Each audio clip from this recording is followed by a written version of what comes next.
Hello, this is Chef John from foodwishes.com with pumpkin dinner rolls. That's right, have you ever been eating a batch of freshly made dinner rolls and thought to yourself, these are really good, but I wish they had taken longer to make and look like little pumpkins? Well, probably not. But after watching this video, that could actually happen. And while it is true these are a little more labor intensive, those looks of wonderment and smiles on your guests' faces more than make it worthwhile. So with that, let's go ahead and get started with this very simple dough. And that'll begin with some warm milk. Okay, not room temperature, not hot, somewhere in between. And then over that, we will sprinkle 1 package of dry active yeast, plus a tablespoon or so of honey. All right, exactly how much depends on how sweet you want these, but generally a holiday dinner roll should have a little bit of sweetness to it. And then we're also going to want to add a generous amount of melted butter, preferably from cows that ate grass for a living. And then we will go ahead and give that a quick stir before finishing this up with our flour. And as usual, we will hold a little bit back so we can knead that in later. All right, if you only remember one thing from this video, it's that you should never add the entire amount of flour called for in a recipe. And then last but not least, we will add our salt, and that's it. We'll go ahead and take our most experienced wooden spoon and start stirring all this together. And we will keep stirring until we formed almost a dough. All right, so we want everything to sort of pull together, but it's still going to be way too sticky to knead, which is exactly what we want. Because what we'll do when it does reach that stage is go ahead and transfer that onto our work surface, onto which we sprinkled the rest of our flour. And we will start kneading, which is not going to be easy right away since this is so sticky. But as that dough picks up the flour on the surface, it will become less sticky and smoother and more elastic. And if everything goes according to plan, eventually we will end up with a very soft, fairly elastic, but not too sticky dough. And by the way, if your dough has picked up all that flour on the surface and it's still sticky, just sprinkle over some more, and then keep sprinkling until it's just right. And one of the great clues you've added enough flour is that the dough will stop smearing and sticking onto your fingers and the surface, which is exactly what's happened here. And at this point, we should be able to shape this into a ball of dough that holds its shape and stays nice and round and sits up nice and perky. And when we give it a push with our fingers, that dough springs back. So that is looking just about perfect. And once that's been accomplished, we'll go ahead and transfer that into a lightly buttered bowl. And then we'll cover it and let it sit in a warm place for about an hour and a half or until it doubles in size. And then while we're waiting for that to happen, the other prep we could do would be to cut some pieces of string about 8 to 10 inches long.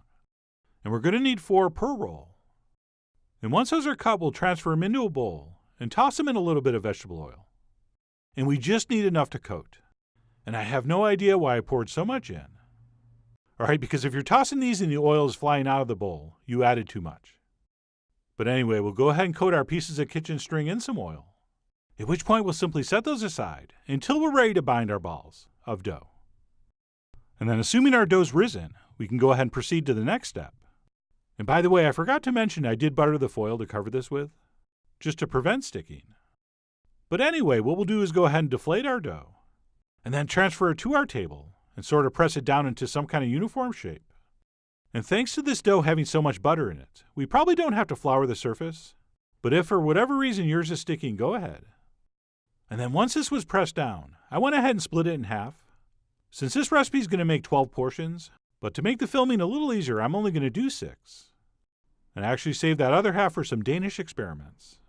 And then what we'll do once we've cut this into some hopefully equal-sized pieces is roll each piece into a nice round ball. And we do that by cupping our hand over the dough. And then we just sort of press it lightly and use a circular motion. And if you do that for about 10 or 15 seconds, you should end up with something that's beautifully round and relatively smooth. So I did that to all 6 of my portions. At which point we're going to cover these and let them rest for 15 minutes. And if you don't have a bowl, you could use a kitchen towel or some lightly oiled plastic wrap. And then once our dough has rested for about 15 minutes, we can proceed to tie it up. And to accomplish that, we will place 4 pieces of string down as shown, making sure that point in the center where they all come together is very precise. And then we'll go ahead and transfer our dough on with the smoothest side down. And then one at a time, we'll take each string and tie it together using a simple square knot at the top.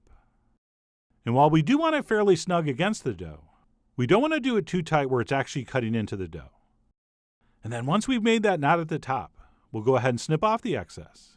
And I know, it looks like we're wasting string and we could have made these shorter, but oiled string is fairly hard to handle, So having a little bit of extra string does make things easier. And by the way, there's 2 ways you can do this.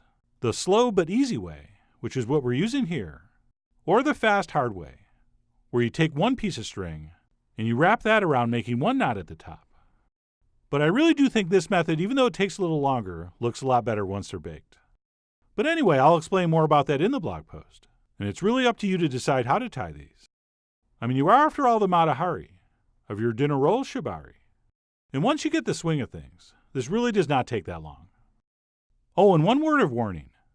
If your sections didn't come out perfectly even, do not try to adjust it.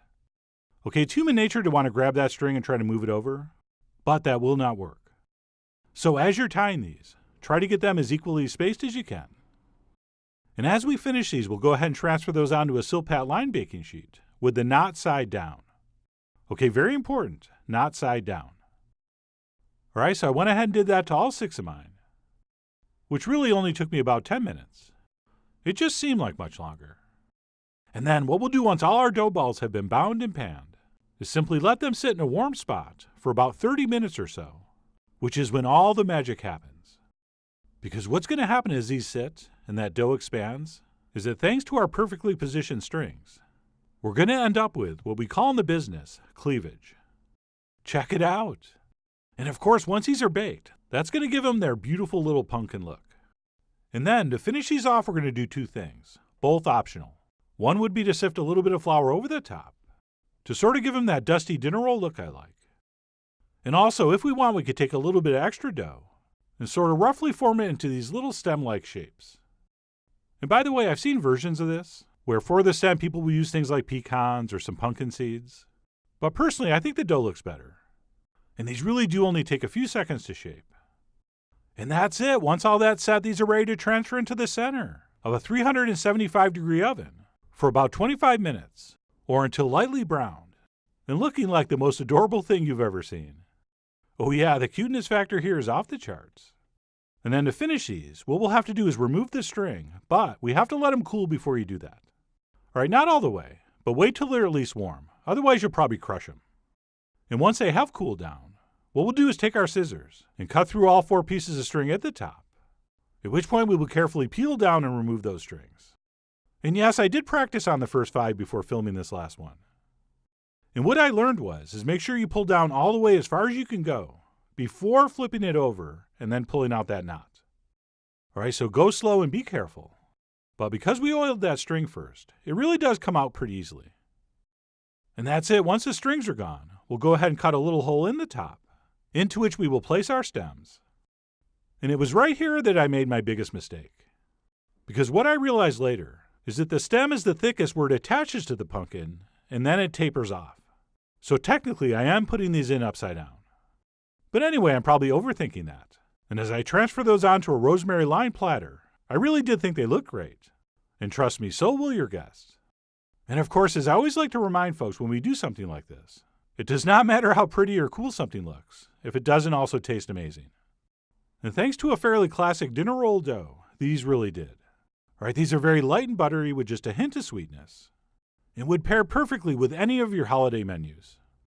And above and beyond serving these is a super cool looking side.